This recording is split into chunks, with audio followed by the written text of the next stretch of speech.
இப்படி தான் பெரியவாளோட அப்ரோச் ஒவ்வொருத்தையும் ஒவ்வொரு இடத்துலையும் இப்படி தான் இருந்திருக்கு. அப்படி இருக்கிற பெரியவா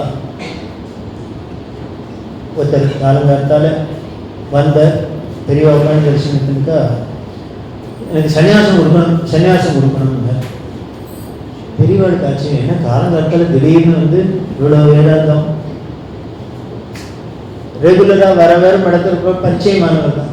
உடனே என்னடா அது என்ன திடுதுப்புன்னு காலங்காலத்தால் வந்து சன்னியாசம் அதெல்லாம் இருக்கட்டும், எனக்கு முதல்ல ஏற்பாடு பண்ணோம் சன்னியாசம் வரணும் அப்படின்னா. சன்னியாசத்துக்கு என்ன ஏற்பாடு பண்ணோம்?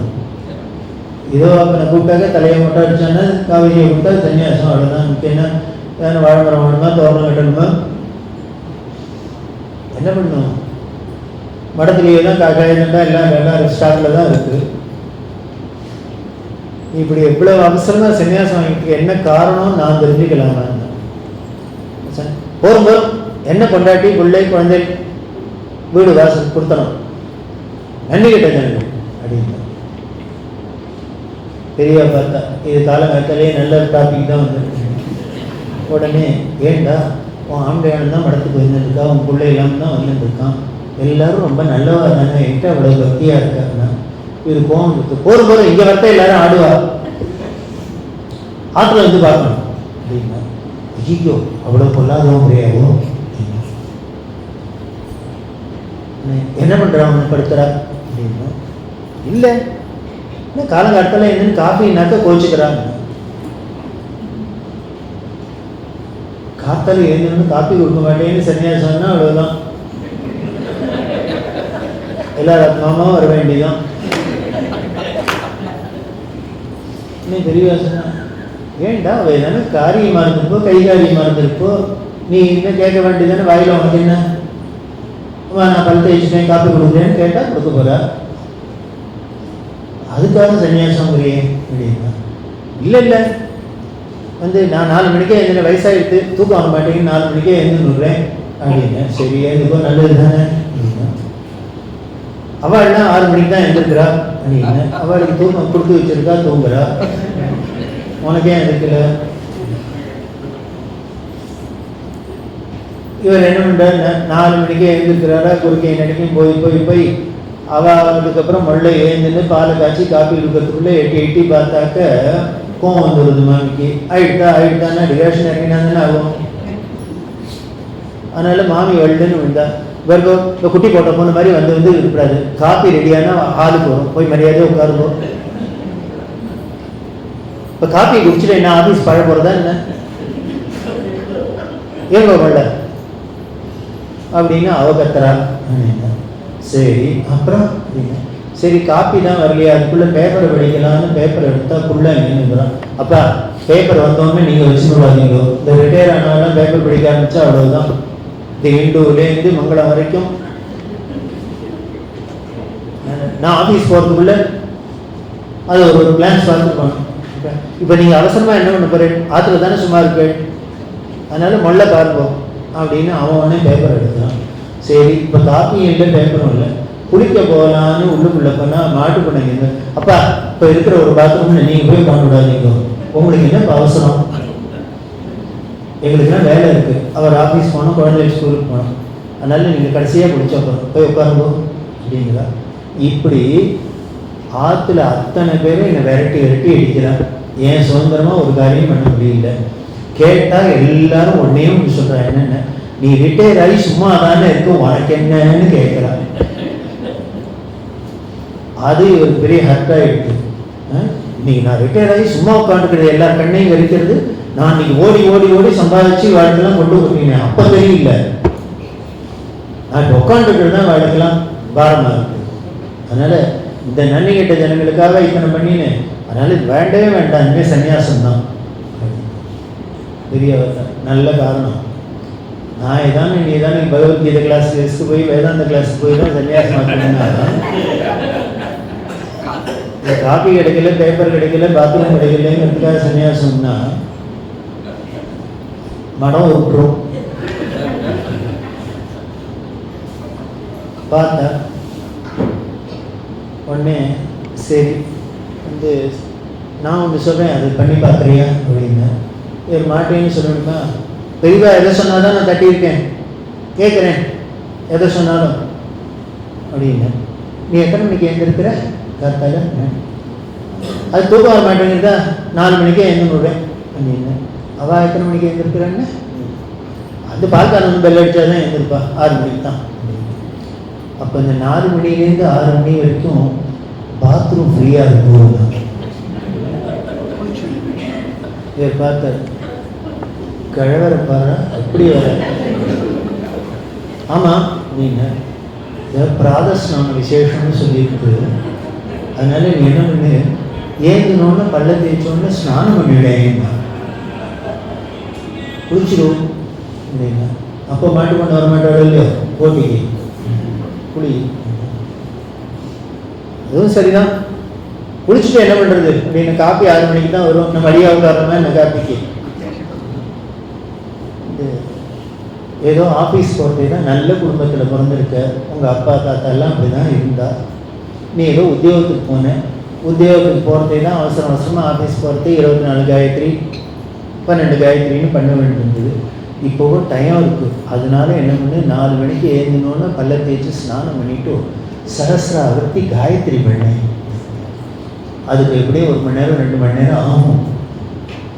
இது முதல்ல பண்ணுறது கொஞ்சம் கஷ்டம்தான், அப்புறம் அதோட பலன் தெரிஞ்சு கொடுத்தோன்னா தானே நமக்கு பழகிடும். நீ மூக்க பிடிச்சின்னு உட்காந்துன்னு வச்சுக்கோ, அவள் பார்ப்போம் இந்த பிராமணன் எங்கே காப்பி அலையிற பிராமணன் இப்படி மூக்க பிடிச்சின்னு உட்காந்துருக்கேன்னு.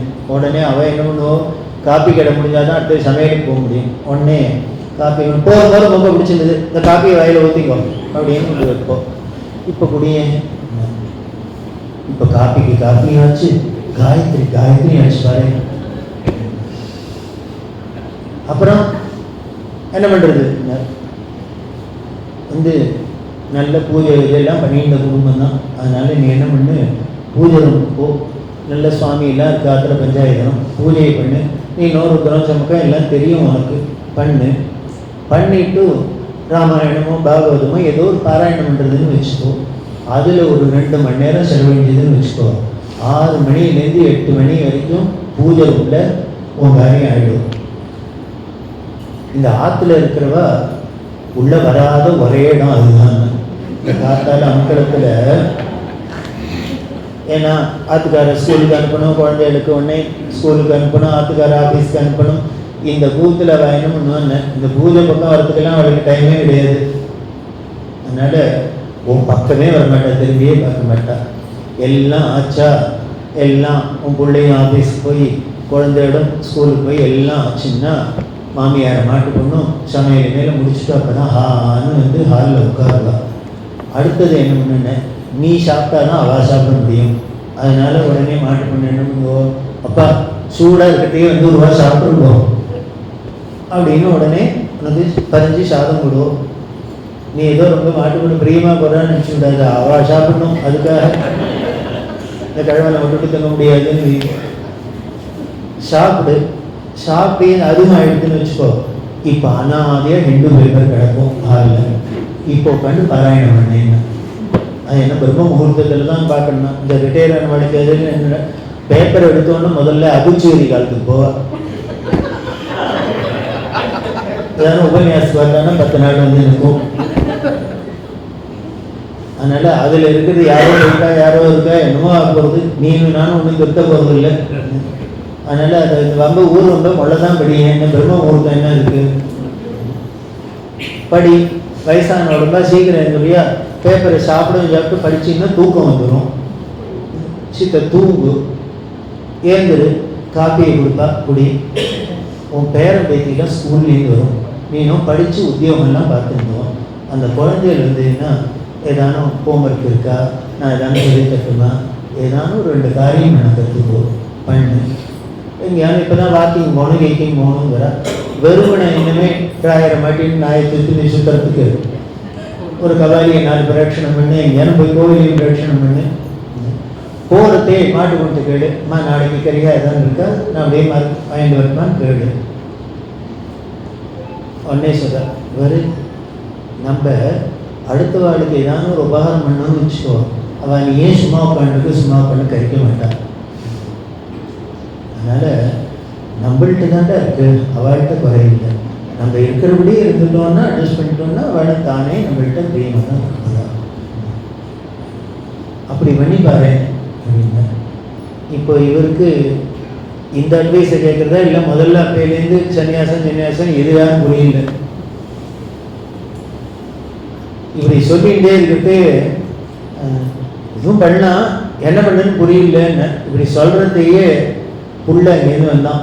அவன் என்ன பண்ணீங்க, காலங்காலத்தால் மாமி கிட்ட கோச்சின்னு வந்துட்டாரா, சொல்லாத கொள்ளாத பஸ் பிடிச்சி அவள் காப்பியை வச்சுன்னு மாமாவை காணும்னு தேடி இனிமேல் அவள் ஃப்ரெண்டாத்துக்கெல்லாம் ஃபோன் பண்ணி இனிமேல் மாற்றிலாம் பார்த்து ஒன்றும் பண்ணி இப்போ சாஸ்திரி எடுக்க சொல்கிறதா என்ன பண்ணுறது புரியல.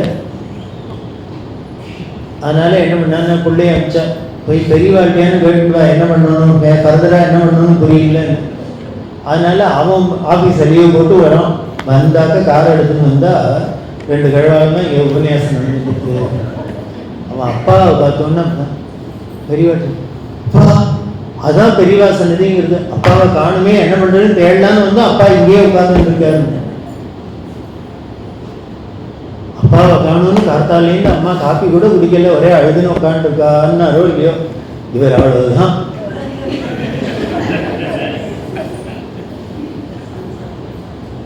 புள்ள ரொம்ப நல்லவன் தான், நான் போயிட்டேன் பெரிய ஒருத்தர் வாங்கிட்டேன் காரில் போயிட்டேன்.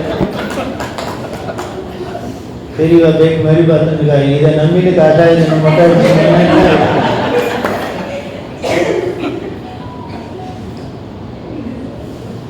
அப்புறம் சொல்ல இதுதான் இந்த வயசானாக்க என்ன பண்ணுறது, யாரை எப்படி அட்ஜஸ்ட் பண்ணணும்னு தெரியல, என்ன பண்ணணும்னு தெரியாது, திண்டாடிட்டு இங்கே போகலாங்க அங்கே போகலாங்கன்னு திண்டாடுறா. இதை விட இனிமேல் வாழ்நிலை யாருக்கானு சொல்லித்தர முடியுமா? ஒரு குடும்பத்தில் எப்படி இருக்கணும், எங்கே யாரை எப்படி எந்த இடத்த அட்ஜஸ்ட் பண்ணினா அது ப்ராப்ளம் சால்வ் ஆகிடும் அப்படிங்கிறதுல ஒரு லௌகீக விஷயம் மாதிரி இருக்குது. இதை கூட யார்கிட்ட கற்றுக்கலாம் தான், பெரியவாழ்கிட்ட தான் கற்றுக்க முடியும். அவர் என்ன ஏதாவது கொடுத்தனம் பண்ணியிருக்காரா, எங்கேயானு காப்பி சண்டை போட்டிருக்காரா, ஒன்றும் இல்லை. ஆனால் பெரிய வேதாந்தத்திலேருந்து ஆரம்பித்து ஒரு ப்ராக்டிக்கலாக மனுஷா ஒருத்தருக்கு எப்படி ஒரு அண்டர்ஸ்டாண்டிங்கோடு இருக்கிறதுங்கிறதையும் சொல்லிக்கிறதுக்கு தான் பெரியவாங்கிற ஒரு व्यक्ति. எல்லாரும் திருப்பி நம்ம குறையெல்லாம் பல பேர் சொல்லலாம். இனிமேல் நம்ம குடும்ப விஷயத்தெல்லாம் போய் பெரியவாழ்கிட்டையே சொல்லணும் அப்படின்னா வேறு எங்கே சொல்கிறது? நம்பிக்கையான இடம் வேறு எது? நம்ம கஷ்டம் தீரணும் அப்படின்னா நம்பிக்கையான இடத்துல சொன்னால் தானே தீர்க்க முடியும். அதனால தான் உலகம் போய் பெரியவா காலில் விழுறதை ஒழிய வாழ்க்கை சொல்றதை ஒழிய அங்கே நம்மளை அந்நியமாக நமக்கு அந்நியமாக வாழ யாரோ 3ஆம் மனுஷாலாம் நினச்சா நம்ம போய் சொல்லுமா? சொல்லவே மாட்டோம்.